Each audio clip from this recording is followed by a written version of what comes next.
नमस्ते, हाय, हेलो, कैसे हैं आप सब। चलिए कहानी शुरू करते हैं। जहाँ बिपाशा और तापसी दोनों बात कर रही होती है और बिपाशा अपनी बड़ी बहन तापसी से कहती है कि क्या मैं गलत टाइम पे जाग गई, मुझे अभी जागना नहीं चाहिए था। और ये सुनकर तो तापसी बहुत गुस्से में आ जाती है और कहती है, तुम पागल वागल हो गई हो क्या, तुम ये कैसी बातें कर रही हो।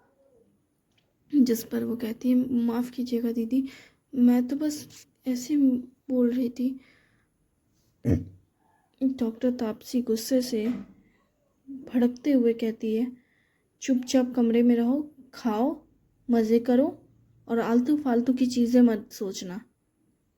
फ़ोन दिया है, चलाना है चलाओ, नहीं चलाना है मत चलाओ, लेकिन कमरे से बाहर नहीं जाओगी। और ये आलतू फालतू सोच तो बिल्कुल अपने दिमाग में नहीं लाओगी। इतना गुस्सा मत कीजिए। मैं तो बस ऐसी मैं खुश हूँ आपके लिए। तुम खुश हो? मैं परेशान हूँ पिछले 2 साल से। उसकी आंखों में आंसू आ जाते हैं। उसकी आवाज़ गुस्से और दर्द से लड़खड़ा रही होती है डॉक्टर तापसी की, और कहती है कि तुम्हें क्या पता मैं पिछले 2 साल से किस दर्द से गुजर रही हूँ। तुम्हें शर्म भी आती है क्या ऐसी बात कहते हुए। तुम मेरी इकलौती फैमिली हो और तुम ऐसे कह रही हो जैसे कि तुम्हें तुम्हें मेरी परवाह तक नहीं है, और कह रही हो कि तुम खुश हो मेरे लिए। पर मैं खुश नहीं हूँ पिछले 2 साल से। तुम्हें कैसे पता कि तुम्हें इस तरह अस्पताल में देखकर क्या बीती है मुझ पे। जब इस अस्पताल में तुम आई थी, तुम्हारा इन्हीं हाथों से मैंने ऑपरेशन किया था। पता है, यहाँ कोई कोई सच नहीं था। फैमिली मेंबर्स का ख्याल नहीं रख सकते हॉस्पिटल में, ऐसे वाहियात नियम कहीं ना कहीं होंगे। लेकिन यहाँ कोई नियम नहीं, कोई कानून नहीं। बस यहाँ एक ही डॉक्टर था जो तुम्हारा इलाज कर सकता था, और वो मैं खुद थी। और मैंने खुद तुम्हारा इलाज किया था, अपने इमोशंस को साइड में रखते हुए। सिर्फ अपने अपने आपको यकीन दिलाया कि मैं तुम्हें बचा सकती हूँ। तुम मेरा परिवार हो, मैं तुम्हें किसी भी कीमत में खो नहीं सकती। ऑपरेशन थिएटर में आंखों में आंसू आने के बावजूद भी उन आंसुओं को आंखों में ही समेट दिया, बहने नहीं दिया, ताकि आंखें ना धुंधली पड़ जाए, आंखों में आंसू भी ना आए। ऐसे ऐसे इस तरह से खुद को हिम्मत दिया ताकि ताकि मैं ताकि मैं कोई गलती से भी गलती ना करूं। और तुम कहती हो कि तुम खुश, तुम दी, आई एम सॉरी दी। वो अपनी बड़ी बहन को गले लगाती है और कहती है, प्लीज़ दी, माफ़ कर दीजिए। मैं ऐसा कुछ दोबारा नहीं बोलूँगी। प्लीज़ आप आप इतना प्लीज़ शांत हो जाइए। मैं तो बस खुश हूँ इस बात से कि आपकी शादी होने जा रही है। नहीं हो रही है मेरी शादी। वो गुस्से से उसका हाथ झटकते हुए खुद से उसे दूर करते हुए कहती है कि नहीं हो रही हूँ मेरी शादी, नहीं कर रही हूँ मैं शादी किसी से। तुम मेरी फैमिली हो और कोई नहीं। और मुझसे दूर जाने के बारे में सोचना भी मत। अगर तुमने मुझसे दूर जाने के बारे में सोचा भी ना, तो मैं तुम्हें इसी कमरे में बंद करके रख दूंगी जिंदगी भर के लिए। दी, आप आप पागल हो रहे हो। calm डाउन प्लीज, शांत हो जाइए। नहीं हो रही हूँ मैं शांत। और इस तरह का शोर सुन करके बाहर से नॉक करने की आवाज़ आती है उसके कलीग्स की, और कहती है, डॉक्टर तापसी, डॉक्टर तापसी। वो कहती है गुस्से से, कौन है?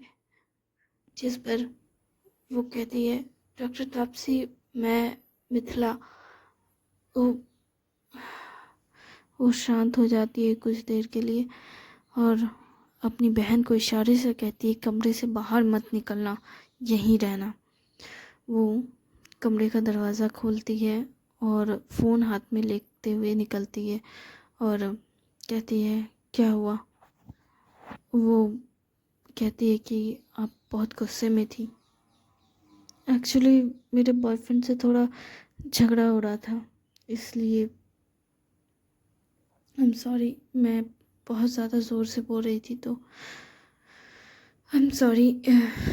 सॉरी बोलने की कोई ज़रूरत नहीं है, पर आप बहुत ज़्यादा हर्ट फील, आपकी आंखों से आंसू भी बह रहे हैं। I am sorry ma'am. नहीं मैम, मुझे आप मु- आपको मुझसे सॉरी बोलने की ज़रूरत नहीं है। वो अपनी डॉक्टर को, सीनियर डॉक्टर को इस तरह से देख करके मिथिला भी शॉक्ड होती है और कहती है मैं क्या बोलूँ इनको। मैंने मुझे उसके उसे कोई वर्ड ही नहीं मिल रहा होता है बोलने के लिए कि आखिर वो किस तरह से अपने सीनियर डॉक्टर को कंसोल करे। उसको समझ नहीं आ रहा होता है और वो डॉक्टर तापसी को कहती है मैम क्या आप मैं चलती हूँ, आप थोड़ी देर और कमरे में बैठे आराम कीजिए। जिस पर वो कहती है नहीं नहीं चलो, मुझे और पेशेंट देखने हैं। और वो जाने लगती है अपने आंसुओं को पोंछते हुए, जिस पर मिथिला थोड़ी देर बाद रास्ते में बोलती है मैम आप ठीक है ना।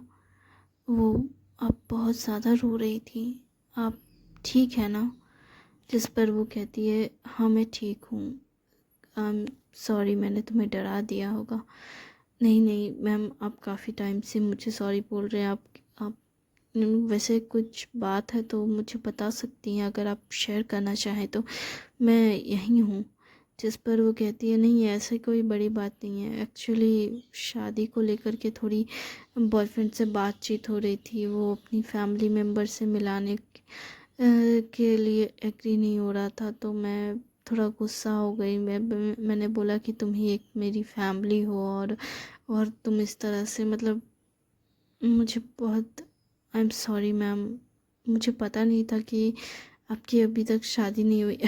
क्या तुम्हें लगता है मैं शादीशुदा हूँ?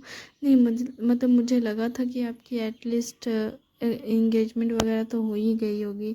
भले हमारे देश में सिंदूर वगैरह पहनने की ये परंपरा है, तो हो सकता है कि अब पर मॉडर्न लड़कियां तो पहनती भी नहीं है ना। और कोर्ट के अंदर किसको पता चल रहा है कि मंगलसूत्र पहना है या नहीं पहना है। अच्छा, तो तुम्हें लगा कि मैं शादीशुदा हूँ।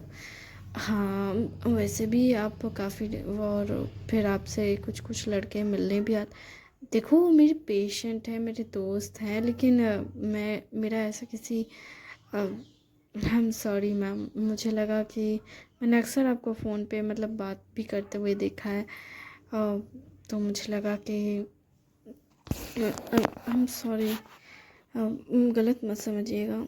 नहीं, कोई बात नहीं। एक्चुअली शादी के बारे में मैंने सोचा कभी नहीं था इतना, लेकिन रिसेंटली मैं सोच रही हूँ शादी के बारे में। एक्चुअली मैं कभी सोचा मतलब मेरी मम्मी पापा की डेथ हो चुकी है और उनके डेथ के बाद मेरा शादी करने का कोई इरादा नहीं था। तो कोई आपकी कोई फैमिली नहीं है? नहीं, इसलिए मैं फैमिली बनाना चाहती थी, लेकिन लेकिन मेरे बॉयफ्रेंड ने मतलब आप पहले नहीं चाहती थी पर अब चाहती हैं। हाँ मतलब मेरे मम्मी पापा के जाने के बाद मैं काफ़ी सालों तक अपसेट थी। मेरे बॉयफ्रेंड ने मुझे संभाला और वो मन ही मन सोच रही है बहन तुझे बॉयफ्रेंड बना रही हूँ उसके लिए सॉरी। तो वो कहती है कि मेरे बॉयफ्रेंड ने मुझे काफ़ी टाइम तक संभाला और फिर हमने अपने अपने करियर पे ध्यान दिया। और जब हमने करियर बना लिया, पैसे वैसे कमा लिया भी, तो मैंने सोचा कि क्यों ना शादी की अब फैमिली ऑफ कोर्स लीजिए मैम, आपको आपकी उम्र हो रही है अब तो आपको शादी कर ही लेनी चाहिए। ए तुम कहना क्या चाहती हो? अरे मैं बस ये कह रही हूँ मैम कि आपको शादी कर लेनी चाहिए, उम्र रहते हुए शादी कर लेनी चाहिए। तो तुम्हें लगता है मैं बुढ़ी हो गई हूँ? मैम आपको भी पता है कि बच्चे पैदा करने की एज एक्चुअली में क्या होती है। शादी करना जितना ज़रूरी है उससे ज़्यादा ज़रूरी है बच्चा पैदा कर लेना। तुम्हें लगता है बिना शादी के बच्चे पैदा कर लो बस? हाँ, अगर मेरा अगर हमारे देश में ऐसा कुछ होता ना तो मैं तो पहले ही अपने पैसा जैसे ही कमाती मैं एक बच्चा तो मुझे अगर बच्चा करना होता तो मैं बच्चा कर लेती। शादी वादी होती रहेगी अपनी, जब मन करेगा तो शादी करूँगी, नहीं मन करेगा नहीं करूँगी। ऐसा कोई ज़रूरी तो है नहीं कि शादी करना ही होगा। एक आदमी की ज़रूरत क्या है, मतलब देखा जाए तो मुझे समझ नहीं आता एक आदमी की क्या ज़रूरत है। हमारे लाइफ में मोस्ट प्रॉब्ली चीज़ें हम खुद हैंडल करते हैं। वो सिर्फ एक पैसा कमा कर ला के देते हैं, उसके लिए कितना कुछ बोलते हैं और ये चीज़ वो जब बोल रही होती है तो काफ़ी अपसेट दिख रही होती है मिथिला। तो वो कहती है क्या हुआ, तुम काफ़ी अपसेट लग रही हो। कुछ नहीं मैम, कुछ हुआ है तो तुम भी बता दो। मैम मैं तो शादी करके सोचती हूँ कि इससे अच्छा मैं सिंगल रह लेती। हाँ लेकिन अपने बच्चों का चेहरा देखकर बहुत खुश होती हूँ। दो प्यारे बच्चे मेरे, हाय नन्हे से जान, मेरा जान का टुकड़ा है वो। तो तुम बस अपने पति से अपने बच्चे को पाकर खुश हो, बाकी और अपने पति से उस आदमी की बात ही मत कीजिए। मैं तो सोचती हूँ कि आखिर मैं उस आदमी से मिल ही क्यों। मतलब तुम्हारी लव मैरिज थी? हाँ बोल सकती हैं। मेरे माता पिता ने कहा था कि लड़का उतना अच्छा नहीं है, कमाता भी कोई ख़ास नहीं है, पर मेरी तो मति मारी गई थी। मैंने कहा कि लड़का अपने करियर के बारे में सोच रहा है, अपना सपना देख रहा है, तो मुझे लगा सही है। वो तो वो तुम्हें टाइम नहीं देता ना क्या, या तुम्हारी रिस्पेक्ट नहीं करता? सब कुछ सही है मैम, लेकिन प्रॉब्लम ये है ना कि उसे अपने काम और फैमिली के बीच बैलेंस बनाना नहीं आता। मैं भी तो कमा रही हूँ, लेकिन मैं भी तो फैमिली और काम के बीच बैलेंस बना रही हूँ ना। लेकिन यही बात उसको बोल दूँ तो बोलता है कि तुम क्या जानो आदमियों का दुख। हाँ आदमी पैसा कमाता है, तुमको इतना अगर तकलीफ़ हो रहा है तुम घर बैठो, देखो मैं तुम्हारा टाइम पे घर आता हूँ कि नहीं। तुम नहीं हो तो फिर मैं क्यों आऊँ, मेरा काम नहीं है क्या मैं घर आकर के फालतू में टाइम पास करूँ यहाँ पे? मैं बोला बच्चे भी तो हमारे ही हैं ना, तुम बच्चों के लिए तो घर आओ। तो कहता है कि बच्चे संभालना मेरा काम थोड़ी ना है, वो तो तुम्हारा काम है। मैं ये चीज़ समझ नहीं पाती हूँ कि क्यों, मतलब वो तब घर आएगा जब मैं घर आऊँगी, और मैं घर आऊँगी तो वो आएगा तो भी उसे क्या चाहिए, बस मेरे साथ सोना है। और अगर मैंने इस चीज़ के लिए मना किया तो बोलते तुम औरतें क्या, मतलब समझ नहीं आता। आदमी तुम्हारे पास आए तो तुमको तकलीफ़ होती है, तुमसे दूर रहे तो तुमको तकलीफ़ होती है। कहते हैं तुम्हें अपनी पत्नी पे कोई इंटरेस्ट नहीं है, और तुम्हें इंटरेस्ट दिखाओ तो तुमको चिढ़ लगती है। मैं बोलती हूँ मैं थकी हुई हूँ, मैं काम से आई हूँ, पसीने सारे दिन में थक गई हूँ, लेकिन उस आदमी को कोई फ़र्क नहीं पड़ता। कभी कभार मैं समझ नहीं पाती हूँ, कभी कभार तो मुझे ऐसा लगता है जैसे उस आदमी ने मुझसे शादी ही इसलिए की है। लेकिन मैं क्या कर सकती हूँ मैम, अब जो हो गया है सो हो गया है। तो तुम डिवोर्स ले लो, अपने बच्चों को अपने। नहीं मैम, कम से कम वो पैसे तो देता है। बच्चों की अकेले परवरिश करना पॉसिबल नहीं है मैम, अकेले तो बिल्कुल पॉसिबल नहीं है। एक चीज़ तो है कि आदमियों का साथ होने से फालतू की चीज़ें नहीं होती है। मतलब फालतू की चीज़ें मतलब जैसे कि आप अकेले अगर रहेंगे ना तो आपके कैरेक्टर को जज किया जाएगा। अभी जैसे मैं शादीशुदा हूँ तो कोई भी फालतू का आदमी मेरे मेरे तरफ देखता नहीं है, बोलता शादीशुदा पढ़ाई औरत है, तो मतलब ऐसे छेड़ते नहीं हैं। और जहाँ सिंगल लड़की देख लिया ना, छेड़ने के लिए तैयार। तुम्हें लगता है कि शादीशुदा होने पे लोग छेड़ते नहीं हैं? मैम काफ़ी हद तक कम है, ना के बराबर। हाँ वही कुछ फालतू के लोग मिल जाते हैं राह चलते, जो शादीशुदा औरतों को भी छेड़ते हैं, लेकिन ऐसा बहुत कम। ज़्यादातर शादी होने के बाद आदमी लोग ज़्यादा छेड़ते नहीं हैं, बहुत कम छेड़ते हैं। और इसके अलावा अगर डिवोर्स ले भी लिया तो भी वही कच कच मच मच। फैमिली वाले फिर बोलेंगे दूसरी शादी कर लो, अकेले ज़िंदगी। बहुत कुछ है मैम जो जो अच्छा नहीं लगता है। उसके अलावा और भी चीज़ें हैं, जैसे कि बच्चे भी कहेंगे कि हमको पापा चाहिए। मैं उनके पिता से बच्चों को कैसे अलग रखूं? ये सब सही नहीं लगता है। और वैसे भी मैं घर जाऊंगी तब तो मेरा उससे सामना होगा ना। मैं घर ही नहीं जाती, इसलिए तो यहाँ रह रही हूँ। मैं तो महीनों भर से 6 महीने से घर नहीं गई हूँ। बच्चों की याद आती है तो बच्चे अभी जो कि बड़े हो गए हैं थोड़े, तो हॉस्टल में रहते हैं। वो हॉस्टल से सीधे यहाँ आ जाते हैं। बच्चों को यहीं बुला लेती हूँ। और वैसे भी अब हमारा रिश्ता ऐसा हो गया है कि मुझे उसकी परवाह ही नहीं है। वो जो करे, जहाँ रहे, जिसके साथ रहे। तुम्हें फिक्र नहीं होती है? मतलब अब नहीं होती मैम। बहुत देख लिया, बहुत झेल लिया, अब नहीं है परवाह। लोग कहेंगे कि मैं पत्थर दिल बन गई हूँ, पर अब जो है ऐसा ही है। अब वो अपनी ज़िंदगी जी रहा है, मैं अपनी ज़िंदगी जी रही हूँ। बस बचा है तो एक रिश्ता जिसका नाम है कि हाँ, ये दोनों लोग पति पत्नी हैं। बस हमारे बीच पति पत्नी जैसा कुछ नहीं है। ना हम एक दूसरे से बात करना पसंद करते हैं, ना एक दूसरे को देखते हैं, ना एक दूसरे का किसी तरह से ख्याल रखते हैं, और ना ही हमें एक दूसरे से कोई लगाव है। उसे भी नहीं है और मुझे भी नहीं है। उसे तो कभी था ही नहीं मुझसे लगाव। जो था वो बस दिखावा था, बनावटी बातें थी बस।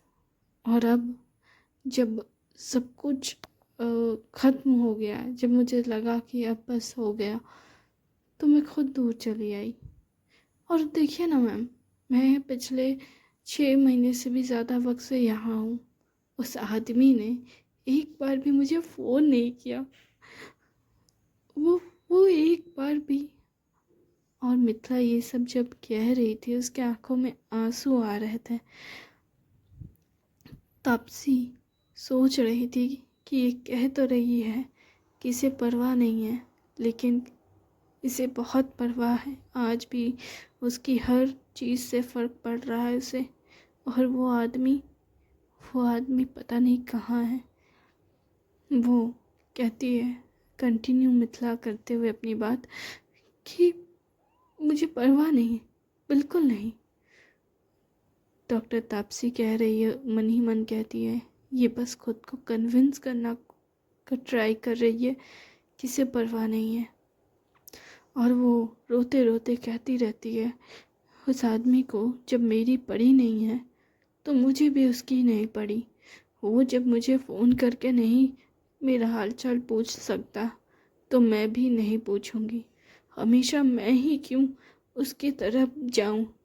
आखिर मैं ही क्यों उसके लिए हर वो चीज़ करूं? जानती हैं मैम, मैंने उस आदमी के लिए क्या कुछ नहीं किया, लेकिन फिर भी उस आदमी को मेरी इतनी सी कद्र नहीं हुई। हमारे जुड़वा बच्चे हुए, उसने बच्चे होने से पहले से लेकर बच्चे होने के बाद तक उसने एक बार भी मेरा ढंग से ख्याल तक नहीं रखा। और ख्याल रखने के नाम पे भी बस कैसा ख्याल रखा, जैसे कि मेरा शरीर खराब ना हो जाए। जब मुझे ये बात पता चली ना, तो मैं और शॉक्ड में आ गई। मुझे समझ नहीं आया कि उस आदमी को मेरी परवाह है या मेरे शरीर की बनावट की परवाह है। क्या है ये आदमी? किस तरह से ये मैम, मुझे समझ नहीं आता आदमियों का कि आदमी लोग चाहते क्या है हमसे। आई एम सॉरी मैम, पर मैं कहूँगी कि शादी करने से पहले 100 नहीं 1000 बार सोचिएगा। कहीं आपका पार्टनर भी ऐसा घटिया ना निकल जाए।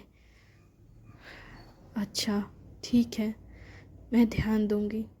उम्मीद करती हूँ वो ऐसा इंसान तो नहीं होगा। पर अगर ऐसा कुछ हुआ उसके साथ भी तो मैं उसे लात मार के अपनी ज़िंदगी से बाहर फेंक दूँगी।